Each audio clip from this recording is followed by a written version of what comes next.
In this video, I'm going to show you how to use the ghost feed in TradingView.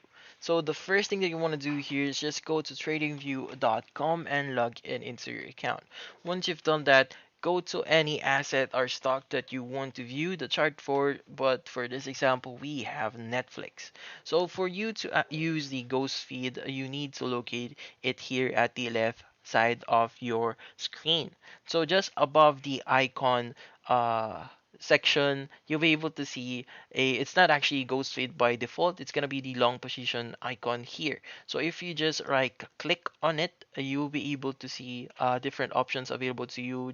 One of those is the ghost feed.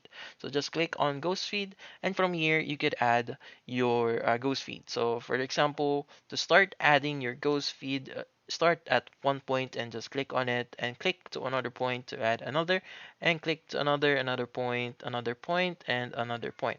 So this just goes on and on and on. For you to cancel the usage of this, just right click on it, and that should stop the ghost feed for you to stop adding points to it. So for you to actually modify this, you could just click on the buttons here to move specific sections. For example, here.